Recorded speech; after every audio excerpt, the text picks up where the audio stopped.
Estamos de volta para o segundo bloco do Reação Ambiental de hoje. Estamos visitando a cidade de Guarulhos e quem continua conversando com a gente é a Suzana Leite Nogueira, que é gestora do Departamento de Limpeza Urbana da Prefeitura aqui do município. Suzana, quais são as responsabilidades dos segmentos privados e públicos no manejo desses resíduos? O manejo dos resíduos, na verdade, toda pessoa que gera um resíduo, ela é responsável por aquele resíduo, né? Então, desde a cadeia de produção de determinado material, né, deve-se pensar desde um processo de produção consciente, né, e de destinação. Então, o que envolve a produção, a distribuição, a coleta, né, essa parte de transporte e destinação final. Então, quem que a gente pode incluir? As indústrias, né, que são geradores de grandes resíduos, a gente tem os segmentos comerciais e também a população. E quais são os resíduos que são trabalhados pelo município e quais as metas da Prefeitura para o tratamento desses resíduos? O plano diretor, ele estabelece quais são as responsabilidades dos segmentos privados e públicos para cada tipo de resíduo. No caso do município, cabe a ele gerenciar os resíduos gerados, né? E a gente tem alguns serviços na prefeitura que são para atender o pequeno gerador. Entende-se ele pequeno gerador, dependendo do tipo de resíduo, mas são pessoas, né, que, no caso, por exemplo, de resíduos da construção e demolição, eles geram até 1 metro cúbico de resíduo por dia e os outros segmentos também. Então, a nossa meta no plano diretor é de até 2014 a gente só encaminhar para o aterro o rejeito de todos os tipos de material, né? Mas a gente sabe que esse é um processo que depende muito também da parte de conscientização da população. Você pode aprofundar um pouco mais sobre cada tipo de resíduo, explicando aí para o espectador da TV Mundi? Sim. Os resíduos úmidos são aqueles que a pessoa gera em casa, né? Então ele tem a parte lá de resto de alimentos, que a nossa proposta é de ampliar esse sistema de coleta e criar locais para fazer a compostagem desses resíduos, né? Nisso a população ela separa os resíduos úmidos dos secos. Os resíduos secos, a gente tem um projeto de fazer essa parte de manejo desse tipo de resíduo através de um projeto de inserção social. Então, nós trabalhamos como? Nós temos hoje uma cooperativa que atua no município, ela é composta de catadores e a gente tem como proposta de ampliar a quantidade de galpões de triagem de manejo para que a gente consiga trabalhar a coleta seletiva junto a um projeto de inclusão social. E no caso dos resíduos da construção e demolição, a gente tem os pontos de entrega voluntária, que são locais de recebimento de resíduos da construção e demolição, em que o munícipe pode levar o restante. Ele reformou um banheiro, reformou alguma cozinha, então ele leva o restante desse material até esse ponto de entrega voluntária. Hoje nós temos 16 pontos de entrega voluntária, né, distribuídos na cidade, em diferentes regiões, e a nossa meta é de atingir até 2020 40 pontos de coleta, né? Em relação ao segmento privado, a gente quer cada vez mais ampliar essa questão em cada um também dos resíduos. Então, no caso dos resíduos de construção e demolição, os órgãos que fazem esse tipo de serviço, eles têm que apresentar um plano de manejo dos resíduos, em que eles falam como é a coleta e qual é a destinação. Então, hoje, dentro dessa área de resíduos da construção, a proposta é, primeiro, o reaproveitamento desse material, se possível, no próprio canteiro de obra, e, se não, a destinação dele à reciclagem dos materiais, diminuindo também, assim, o encaminhamento desses materiais aos aterros de inerte, que são específicos para esse tipo de material. Suzana, esse plano diretor é muito importante, né, é fundamental, mas nada adianta qualquer ação do governo se o pessoal lá de casa não colaborar, né? O que as pessoas que estão nos assistindo agora podem fazer para essa preservação aí do meio ambiente? Olha, cabe a cada pessoa, primeiro, né, ter o conhecimento desses materiais, quais são esses materiais e como que ele pode fazer. Então, uma pessoa ela pode até, desde fazer uma compostagem caseira, né, para fazer um adubo para a própria planta, né, alguma muda que ela tem em casa, e ela pode também separar o resíduo dela úmido do resíduo seco, né, destinando corretamente. Então, a gente tem alguns pontos de coleta, né, em que a pessoa já vai e ela recebe esse material.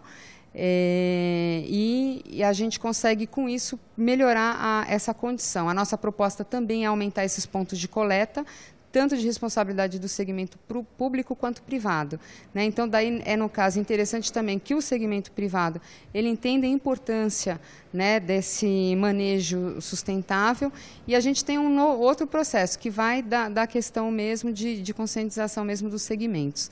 E o que mais a população pode fazer em relação aos materiais de construção e demolição é procurar qual que é o ponto de entrega voluntária mais próximo de casa, né? Então, daí ela consegue fazer a parte dela.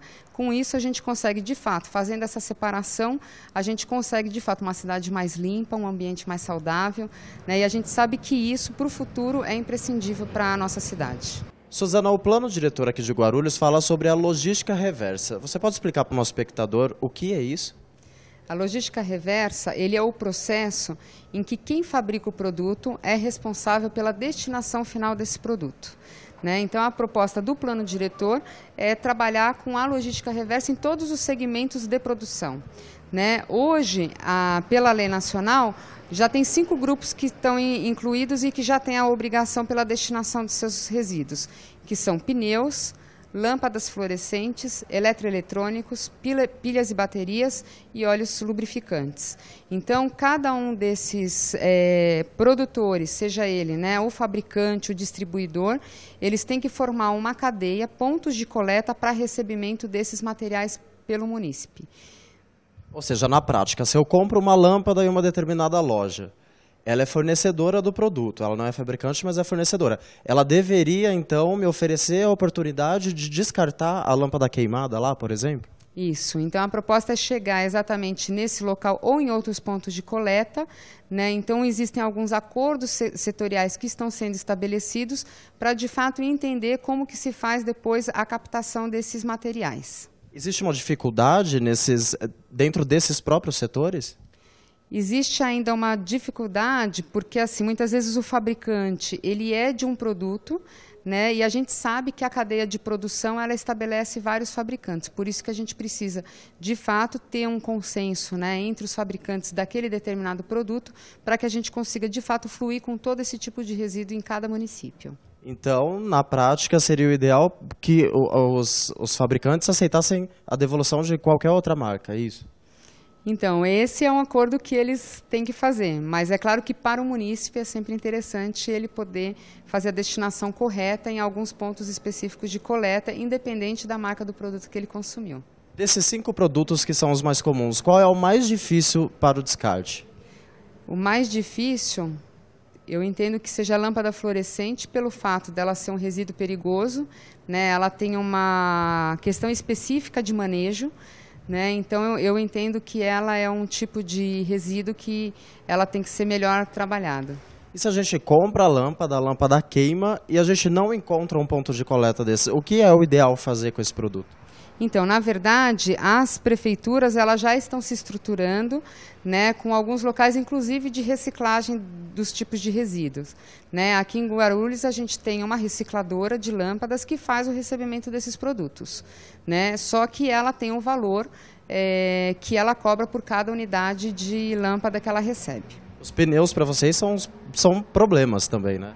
Os pneus é a quantidade, né? Nós recebemos uma quantidade grande, a gente tem tido uma média, né, na limpeza corretiva aí nos pontos de entrega voluntária, em média 900 a 1.000 pneus por mês, né? Mas a gente consegue trabalhar já no conceito da logística reversa, né? Então, a gente sabe que ainda é difícil, é muito importante a gente abrir, né? Então, acho que é importante o segmento privado, de fato, estabelecer alguns ecopontos que dão apoio também ao município. Então, é uma gestão de que, de fato, a gente quer trabalhar junto para conseguir dar fluidez a esse tipo de resíduo. Suzana, quem quiser mais informações sobre o plano diretor e as ações da Prefeitura, onde pode encontrar? Pode encontrar no próprio site da Prefeitura, que é www.guarulhos.sp.gov.br. Bom, eu agradeço por vocês terem recebido a equipe da TV Mundi aqui pela sua participação no Reação Ambiental de hoje. E você aí de casa, espero que tenha gostado do programa e aprendido com a gente. No próximo Reação Ambiental, a gente continua aqui em Guarulhos e nós vamos acompanhar a coleta de lixo e visitar o aterro da cidade. Você pode entrar em contato com a gente pelo e-mail reaçãoambiental@tvmundi.com.br. Se quiser rever este ou outros programas, é só acessar tvmundi.com.br.